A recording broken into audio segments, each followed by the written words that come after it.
pertama untuk Anda. Kami hadirkan terkait dengan NTT waspada bencana hidrometeorologi ya. Di ujung telepon sudah bersama kita Kepala Stasiun Meteorologi kelas 2 Altari Kupang, Bapak Asti Nenotek. Selamat pagi Pak Asti. Selamat pagi Bu, selamat pagi para pendengar RRI. Apa kabar pagi hari ini Pak Asti? Kabar baik Bu, kabar baik sekali Bu. Kabar baik, puji Tuhan. Cuacanya di Kupang pagi hari ini seperti apa Pak Asti? Kalau di Kupang pagi ini cuacanya cerah, berawan. Oke, cerah berawan ya. Kalau di Ende Iya. tentunya juga cerah berawan di sini. Baik, ini pasti terkait dengan waspada ya untuk warga masyarakat NTT, yaitu terkait dengan bencana hidrometeorologi ya. Sebelum kita mengetahui atau menghimbau untuk masyarakat selalu waspada terkait dengan bencana ini, untuk diketahui juga sebenarnya apa sih yang dimaksud dengan bencana hidrometeorologi ini pasti. Ya baik Bu, jadi bencana hidrometeorologi ini memang beberapa tahun terakhir sering digaungkan atau kita sering dengar sekali terkait dengan bencana hidrometeorologi. Nah, bencana hidrometeorologi ini bencana yang diakibatkan oleh faktor-faktor cuaca. Iya. Penyebabnya utamanya itu karena cuaca, seperti karena hujan, angin kencang, terus temperatur yang tinggi atau temperatur yang rendah.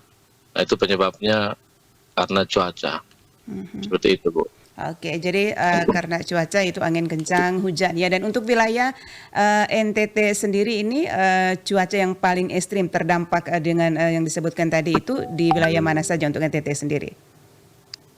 Iya baik, jadi untuk saat ini wilayah NTT beberapa wilayah mengalami cuaca ekstrim. Cuaca ekstrim diakibatkan karena adanya bibit siklon tropis dan daerah gangguan tropis atau biasa kita sebut suspek area. Iya. Nah, bibit siklon tropis itu tadinya dalam bentuk gangguan tropis atau suspek area, yang tadinya satu di selatan, saat ini satu sudah di selatan NTB, terus yang satu itu di Laut Timur atau barat daya Kepulauan Tanimbar. Nah, yang di barat Laut Timur Kepulauan Tanimbar itu kemarin sudah meningkat menjadi bibit siklon tropis 94S. Jadi sekarang di wilayah NTT, di sekitar wilayah NTT itu ada 2 bibit siklon. Iya. Yang satunya itu bibit siklon 93S, terus yang satu itu bibit siklon 94S. Nah, 2 bibit siklon ini yang mempengaruhi atau mengakibatkan cuaca ekstrim di wilayah NTT, terutama hujan lebat, hujan sedang sampai lebat. Kalau di Kota Kupang sendiri sudah 3 hari ini tidak hujan, tapi di sekeliling Kota Kupang seperti di Kabupaten TTS, Kabupaten Kupang itu hujannya lebat sekali. Sedangkan di wilayah Flores, kalau kita lihat kemarin itu di Larantuka, Flores Timur itu sudah 3 hari 4 hari terakhir itu hujannya lebat. Terus di wilayah Manggarai Barat juga seperti itu, Daratan Flores, terus wilayah Sumba. Kalau Kota Kupang sendiri tanggal 4 kemarin itu hujannya juga lebat. Tanggal 1 sampai tanggal 6 itu hujan sedang sampai lebat di Kota Kupang. Jadi dampak dari bibit siklon ini sama wilayah gangguan tropis yang sudah meningkat menjadi bibit siklon tropis itu mengakibatkan cuaca ekstrim, terutama hujan sedang sampai lebat di seluruh wilayah NTT, tapi kondisinya tidak bersamaan. Contohnya di Kota Kupang itu hujannya tanggal 1 sampai tanggal 6, sedangkan tanggal 7, tanggal 8, 9 tidak hujan. Tetapi di wilayah Flores Timur itu hujan sampai tadi kemarin malam kita cek itu sampai udah kategori lebat. Seperti itu. Iya. Nah, terkait dengan bencana hidrometeorologi ini yang pasti hujan lebat dan juga hujan ringan tadi. Hujan lebat ini durasinya itu berapa lama pasti? Apakah ada dampaknya nanti mungkin? Iya, kalau hujan lebat sendiri itu durasinya cukup lama Bu ya, sampai 3-4 jam. Seperti di Flores Timur itu bisa dari malam sampai pagi. di Flores Timur terus masa pagi, terus di Manggarai Barat juga seperti itu. Terus kemarin di Kabupaten Kupang di TTS daerah Kolbano, terus Kabupaten Kupang daerah Marasi itu dari siang sampai malam, dari jam 2 sampai jam 7 dan 8 malam kondisi hujan lebatnya. Iya. Ya, jadi kalau kondisinya masih dalam gangguan tropis atau suspek area terus meningkat jadi bibit siklon, itu kondisi cuaca yang sangat ekstrim itu di hujan. Di hujan Tapi ya. kalau dia sudah meningkat menjadi siklon tropis itu akan ada angin kencang sama gelombang tinggi. Tapi kita berharapnya jangan sampai jadi siklon tropis karena sangat berbahaya kalau sampai menjadi siklon tropis seperti tahun 2021. Kita rasakan sendiri siklon tropis Seroja di Kupang itu hujan lebat ditambah dengan angin kencang dan gelombang tinggi. Iya, dan sekarang untuk wilayah Ende sendiri juga sudah terasa angin sedikit kencang pasti. Iya, iya. Tapi kondisinya masih normal, Iya, tidak masih terlalu normal. signifikan ya.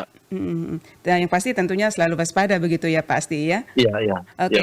ini bencana hidrometeorologi ini berapa lama pasti akan Iya, berakhir nanti? jadi untuk wilayah NTT sendiri bencana hidrometeorologi itu terjadi pada saat musim hujan. Lebih sering terjadi pada saat musim hujan. Nah, untuk wilayah NTT hampir sebagian besar wilayahnya sudah memasuki musim hujan di akhir November sama awal Desember ini. Jadi sebagian besar wilayah NTT kalau di BMKG kita bagikan menjadi 28 zona musim.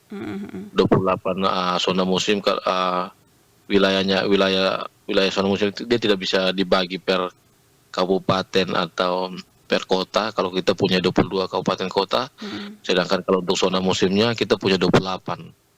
Jadi ada beberapa, kayak contohnya kayak Kota Kupang itu sama juga dengan Kabupaten Kupang musimnya.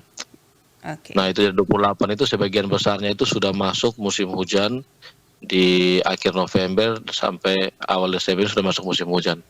Sampai nanti bulan April. Jadi selama dari awal Desember ini sampai bulan April itu kita waspada terhadap cuaca hidrometeorologi. Terutama pada saat puncak musim hujannya nanti di Januari Februari, di akhir Januari awal Februari. Itu lebih waspada lagi terhadap bencana hidrometeorologi yang bisa menyebabkan banjir, tanah longsor, banjir bandang. Nah, itu yang harus kita antisipasi. Itu dampak yang paling ekstrim ya pasti ya dari Iya, iya, bencana betul, ya. hidrometeorologi. Ya, untuk masyarakat ya NTT sendiri khususnya di wilayah Flores Lembata ini kira-kira himbauan seperti apa untuk mempersiapkan diri terkait dengan bencana hidrometeorologi ini, Pak? Ya, baik. Jadi untuk saat ini kita sudah memasuki awal musim hujan dan pasti akan terjadi kondisi cuaca yang ekstrim terutama hujannya. Ya mungkin masyarakat diharap waspada sama terus mengupdate informasi dari BMKG. Seperti sekarang walaupun kita diapit oleh saat ini diapit oleh 2 bibit siklon tropis, yaitu 2 bibit siklon tropis 93S sama 94S. Tapi diharapkan masyarakat tidak terlalu panik karena posisinya yang jauh dari wilayah NTT sehingga tidak terlalu memberikan dampak cuaca yang ekstrim. Walaupun terjadi hujan sedang sampai lebat, tapi hujannya tidak merata di seluruh wilayah NTT. Nah, masyarakat juga pada saat musim hujan mungkin waspada terhadap cuaca tersebut. Mungkin aktivitas di luar juga perlu hati-hati. Terus mungkin pohon-pohon yang tinggi atau pohon-pohon yang rantingnya lebar mungkin bisa diantisipasi, dikurangi, dipotong sehingga tidak mengakibatkan tertimpa kalau terjadi angin kencang. Karena ini kita baru memasuki awal musim hujan, kondisinya akan tidak separah seperti kalau sudah memasuki puncak musim hujan. Mungkin kalau kita lihat kondisinya tahun-tahun sebelum itu kita bisa rasakan sendiri kalau di puncak musim hujan di akhir Januari awal Februari itu kondisinya akan lebih ekstrim dari awal musim hujan ini. Oke. Seperti itu. Baik, terima kasih pasti atas waktunya pagi hari ini bersama Pro 1 RRI Ende. Selamat pagi. Salam sukses. Selamat pagi Bu, terima kasih Bu. Baik, pendengar Pro 1 dimanapun Anda berada, demikian wawancara kami bersama Kepala Stasiun Meteorologi Kelas 2 El Tari Kupang, Bapak Sti Nenotek, terkait dengan NTT, waspada bencana hidrometeorologi.